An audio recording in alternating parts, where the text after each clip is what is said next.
Әр адам жарық дүниеге келгенде мейірімді, жүрегі жылы жанды көреді. Ол ана. Балапанының қанаттыға қақтырмай, тұмсықтыға шоқтырмай, бауырына басып, біз үшін жанашыра шырылдайтын да ол ана. Ана деген сөзге лүпіл қақпайтын жүрек, мөлдіремейтін жанар жоқ. Әрбір ана отының өшпеуін, бақыттың көшпеуін, шаңырағының құламауын, сәбиінің жыламауын, сұм соғыстың болмауын тілейді. Ана тіршіліктің гүлі, отбасының берекесі, бүкіл адамзаттың тәрбиешісі.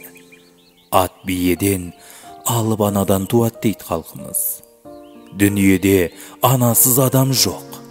Қаламы жүйрік жазушы да, данышпан ғалым да, ел бастаған көсем де, сөз бастаған шешенде ана көкірегінен нәр алып өскен. Ана барлық өмірдің бастауы. Ол өз сәбиін мәпелеп өсіреді, жақсы болуын қалайды. Адам бойындағы барлық асыл қасиеттер күннің нұрынан, ананың ақ сүтінен дариды.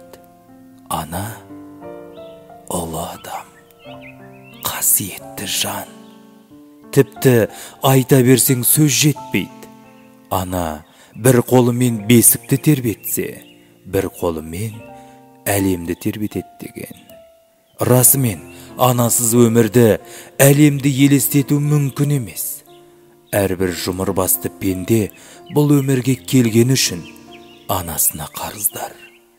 Құдайдан кейінгі құдірет иесі ана. Сондықтан мына жарық дүниеге әкелген ана алдында бәріміз басымызды иеміз.